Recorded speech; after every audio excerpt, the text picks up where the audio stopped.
1159 থেকে 1206 খ্রিস্টাব্দ পর্যন্ত নবদ্বীপ ছিল প্রাচীন বাংলার রাজধানী। সেটা বল্লাল সেন এবং তার পুত্র লক্ষণ সেনের আমল। তারপরে 1202 খ্রিস্টাব্দে বখতিয়ার খিলজি নবদ্বীপ আক্রমণ করেন এবং ইতিহাস বলে মাত্র 24 জন ঘরসওয়ার নিয়ে তিনি জয় করেছিলেন নবদ্বীপ। আর ভীত লক্ষণ সেন প্রাসাদের পিছনের দরজা দিয়ে নদীপথে পালিয়েছিলেন। বহু বিবর্তনের মধ্য দিয়েও নবদ্বীপ এখনো টিকে আছে, কিন্তু সেই প্রাচীন ইতিহাসের এক টুকরো এখনো রয়ে গেছে নবদ্বীপের অপর পারে মায়াপুরে। স্থানীয় মানুষের কাছে এর পরিচয় বল্লাল টিপি। মায়াপুর থেকে 25 কিলোমিটার দূরে বামনপুকুর বাজারের কাছে এই বল্লাল টিপি, প্রায় 13,000 বর্গমিটার এলাকা জুড়ে। আর্কিওলজিক্যাল সার্ভে অফ ইন্ডিয়া 2 ধাপে এই ঢিপির খনন কার্য চালান। প্রথমবার 1982-83 সালে আর দ্বিতীয়বার 1989-90 সালে।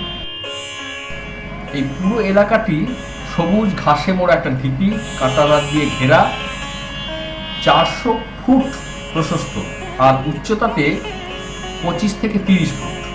অনেক ইতিহাসবিদ একে বল্লাল সেনের প্রাসাদ বলে ধারণা করেছিলেন। পরে গবেষকরা বলেন এটি কোনো প্রাসাদ নয়, মন্দির ছিল।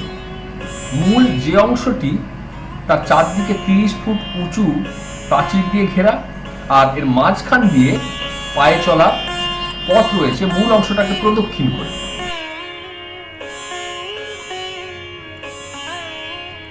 বল্লাল সেনের সময় হচ্ছে 1160 থেকে 1179, এই 19 বছর।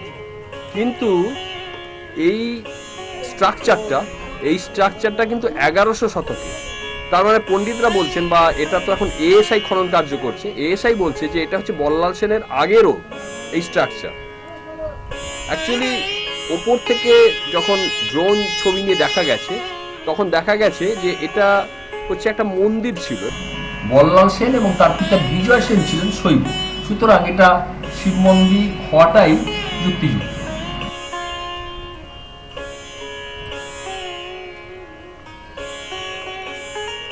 মাঝখানের যে এই অংশটা ছিল মন্দির, আর চারদিকে তার আলাদা আলাদা স্ট্রাকচার চারদিকে ঘেরা ছিল। একই প্যাটার্ন, কিন্তু চারদিকে যে ঘেরা আছে যেটা, সেই প্যাটার্নটা কিন্তু একই।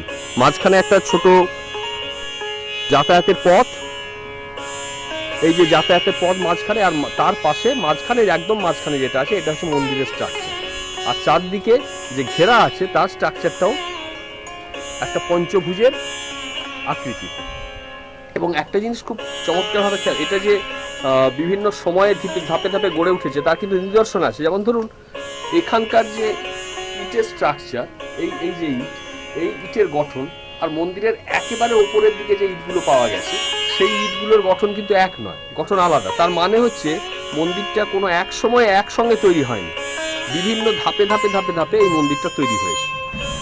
অষ্টম-নবম শতক থেকে শুরু করে দ্বাদশ শতক পর্যন্ত মন্দিরের জল নিষ্কাশনের জন্য তখনকার দিনে এই যে পাথরের তৈরি হাঙর মুখ বা কুমিরের মুখ, সেই ব্যবস্থাও ছিল। এই যে নিচে ছোট গর্ত করা আছে যেদিক দিয়ে জলটা নিষ্কাশিত হতো।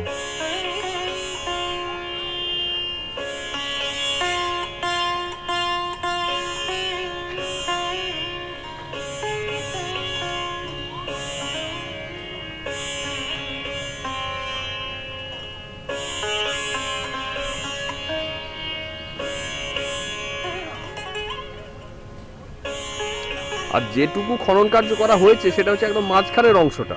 তাছাড়াও কিন্তু আরো অনেকটা অংশ রয়েছে চারদিকে বিস্তৃত, যে অংশটা কিন্তু খনন কার্য করা হয়নি।